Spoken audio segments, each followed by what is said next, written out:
بسم الله الرحمن الرحيم وصلى الله وسلم على سيدنا محمد. اهلا بيكم. هنتكلم النهارده عن مشكله بتقابلنا في برنامج ايتابس 2019، وهي مشكله الامبورت، الاستيراد.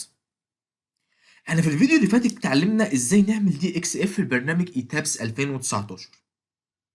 في الفيديو ده هنتعلم ازاي نحل المشكله بتاع الامبورت، والفيديو ده هو الفيديو رقم 3 معانا في شرح البرنامج.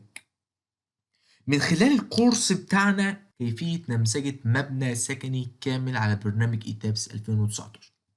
هسيب لك تحت في وصف الفيديو ده رابط البلاي ليست للكورس كامل لو حابب انك تاخد فكرة عنها. ولو حسيت انك استفدت معانا تقدر تعمل لنا اشتراك في القناة وتفعل الجرس عشان يوصلك بقية فيديوهاتنا اول باول ان شاء الله. طيب، تعالى بقى نستورد ملف الدي اكس اف اللي احنا عملناه في الفيديو اللي فات. تعالى نعمل نيو موديل من هنا كده، نعمل موديل جديد. احنا اتعلمنا في اول فيديو معانا في الكورس ايه هي الخطوات اللي بعملها عشان اعمل مشروع جديد او موديل جديد معانا. في الفيديو ده هعمل الخطوات دي بسرعه لان انا شرحتها قبل كده.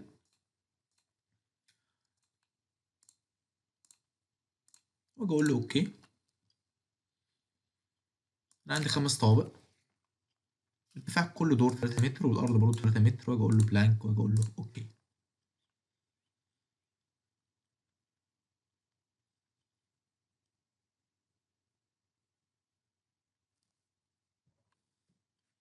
اجي اقول له اليونتس بتاعتي كونسست يونتس، المتر والطن، واجي اقول له اوكي. تعال احفظ النموذج ده،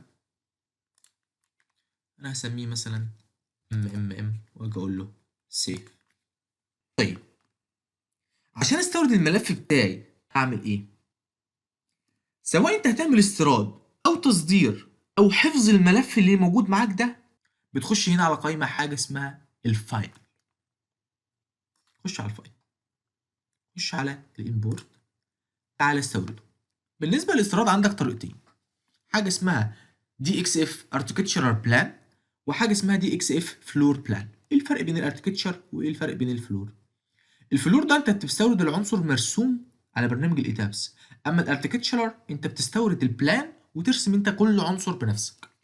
انا عاوز استورده اركتشرال، ادي الدي اكس اف اللي احنا حفظناه بالمره اللي فاتت، وده الاسم اللي احنا اخترناه في الفيديو اللي فات اللي هو الاي 1، واجي اقول له اوبن. سورده لي بالمتر، حطه لي في ستوري 1 ده الارض بتاعي، واجي اقول له اوكي.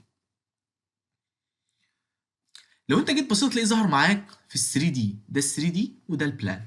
طب اشمعنى ظهر في ال 3 دي وما ظهرش في البلان؟ انت هنا في البلان واقف في الستوري رقم 5، هتلاقي جيت بصيت على الارتفاع هتلاقي الارتفاع عندك 15 متر. طب انا عاوز انزل للدور الارضي، هتنزل هنا من السهم ده. دلوقتي واقف في ستوري 1. لو جيت عملت زوم كده هتلاقي ادي الاعمده وده البلان بتاعك وده الاوبننج بتاعتك. طب لو انت فاكر احنا في الدي اكس اف رسمنا كاميرات، الكاميرات راحت فين؟ مش موجوده هنا في البلان. طب راحت فين؟ هي دي بقى المشكله في الامبورت على برنامج ايتابس 2019، ان هو اي حاجه انت راسمها بولي لاين بيستوردها في المكان اللي انت قلت له استوردها لي فيه.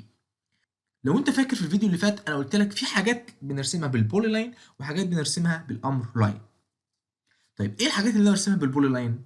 الحاجات اللي انا برسمها بالبولي لاين اللي هي الاعمده، السقف بتاعي، البلاطه بتاعتي، والاوبننج.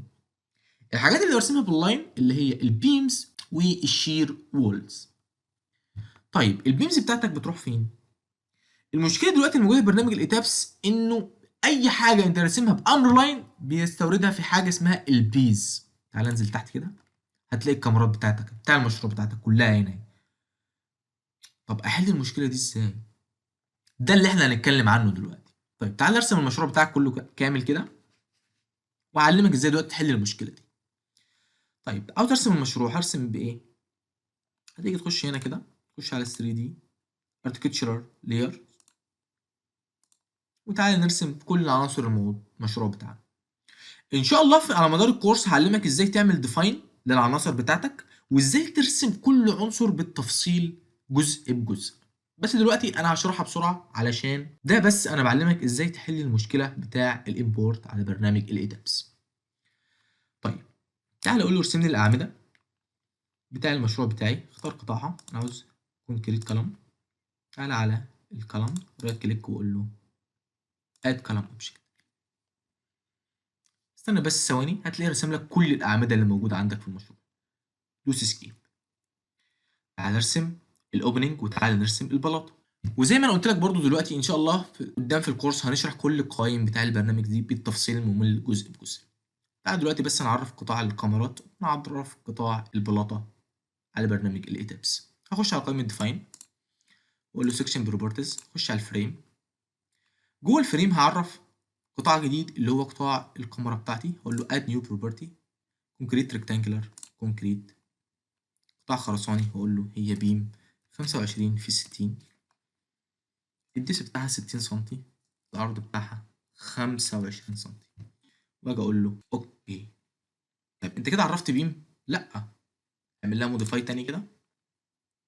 هتخش على رينفورسمنت وتقول له دي بيم ام 3 اللي هو المومنت اللي لسه هنتكلم عنه قدام، واجي اقول له اوكي. اوكي انت كده عرفت له بيم. اوكي طب تعالى نعرف بلاطه.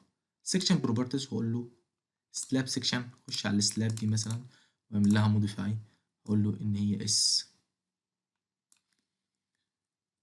12 سنتي. اختار السمك بتاعها من هنا هو 12 سنتي واقول له اوكي. اوكي انت كده عرفت كاميرا وعرفت بلاطه. طب تعالى نرسمه. برسم البلاطه من هنا عن طريق الامر ده اللي هو درو فلور، واجي اقول له ادي القطاع بتاعها واختار ال 12 سنتي، واجي اقول له على الابس سلاب واجي اقول له اد اريا. ظهرت معاك هنا في البلان وظهرت معاك في ال 3 دي. طيب تعال نرسم الفتحه اللي هي الاوبننج. ادي الاوبننج اهي، واجي اقول له رايت كليك على الاوبننج واقول له اد اريا. طيب تعالى دوس اسكيب. احل بقى دلوقتي المشكله بتاع البيمز دي ازاي؟ تعال انزل كده للبيس اللي موجود فيها البيمز عشان يقدر يرسمها. ادي كل الكاميرات اللي موجوده عندك في المشروع. طب اعمل ايه دلوقتي؟ اول حاجه عشان تحل المشكله دي ارسم كل الكاميرات دي اللي هو درو بيم. اختار القطاع بتاعها بروبرتي، القطاع اللي احنا لسه عاملينه دلوقتي اللي هو 25 في 60، وتعالى على التابس بيم رايت كليك وقول له اد بيم اوبجكت. الاتابس رسم كل الكاميرات اللي موجوده عندك في ثواني.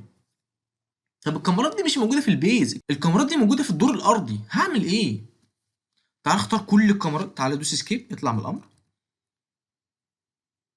تعال اختار كل الكاميرات اللي هو رسمها كده وخش على قائمه جديده برضو اسمها edit من هنا كده وقول له حاجه اسمها replicate تكرار.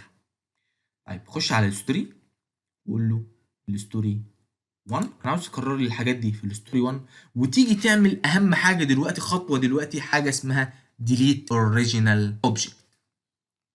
اعمل لي ريبليكيت للكاميرات دي، كررها لي، انقلها لي من دور البيز، حطها لي في الستوري 1، وامسح لي الاوريجينال اوبجكت، امسح لي العنصر الاساسي اللي هي الكاميرات الموجوده في البيز، وتعالى اقول له اوكي. تعالى اطلع كده في البلان فوق بتاع الدستور الارضي، تعالى بص كده هتلاقيها اترسمت اهي معاك. طيب دوس اسكيب. خش كده في ال 3 دي. تعالى بس نحرك كده، بص كده اترسمت معاك كل الكاميرات اهي. طيب دلوقتي انت حليت اول مشكله اللي هي ايه؟ اللي هي البيمز نقلتها من البيز للمكان الصح اللي هي المفروض تترسم فيه اصلا، او لما تعمل امبورت تيجي فيه. بس دلوقتي ظهر عندك مشكله تانية، ايه هي؟ تعال اعمل زوم كده.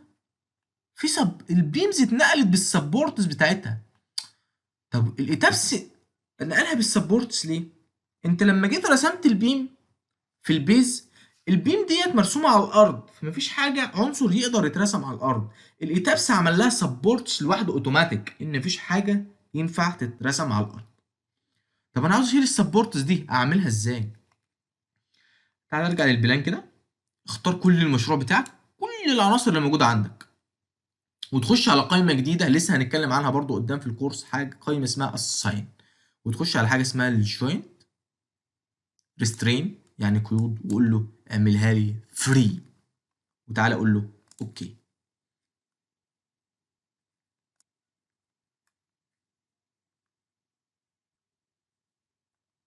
تعالى خلي دي في 3 دي كده، تعالى اعمل زوم كده، هتلاقي كل السبورتس راحت. طب هي ما اتفعلتش هنا ليه؟ تعالى اعمل ريفرش بس كده من القلم ده، وقف هنا كده في 3 دي ودوس على القلم ده، اه راحت معاك اهيت، اختفت. طيب تعالى نرجع ده للبلان، نرجع ده للبلان اللي هو الستوري 1 واقول له اوكي. طيب دلوقتي انا مسحت كل السبورتس اللي موجوده عندي في المبنى، هل المبنى كده يبقى صح؟ لا غلط طبعا يا فندم، بس دي معلومه ليك انت.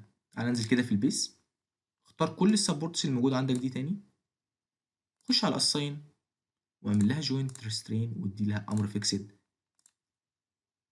وارجع تاني للبلان بتاعك.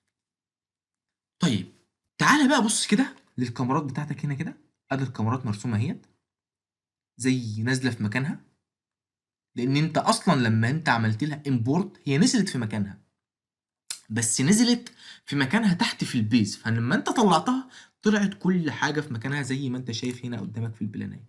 كل الكاميرات موجوده زي ما هي بالظبط، زي ما رسمناها هناك على برنامج الاوتوكاد، جت هنا بالظبط في مكانها اهي.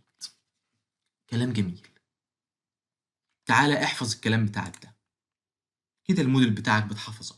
وبكده يبقى احنا في الفيديو ده اتعلمنا ازاي نحل المشكله بتاعه الامبورت على برنامج ايتابس 2019، وازاي لما الكاميرات ما نزلتش في مكانها ازاي قدرت ان انا ارجعها في مكانها بدون ما اعمل اي مشكله في الموديل بتاعي، وازاي لما رجعتها مكانها وظهرت لي المشكله بتاع السبورتس ازاي اقدر احلها برضو بدون ما المنشأ بتاعي يتاثر باي مشكله من المشاكل دي. مستنيكم في الفيديو الجاي ان شاء الله. لو عجبك الفيديو ما تنساش تعمل لنا لايك وتعمل لنا اشتراك في القناه عشان يوصلك بقيه فيديوهات الكورس بتاعنا ان شاء الله. شكرا ليكم.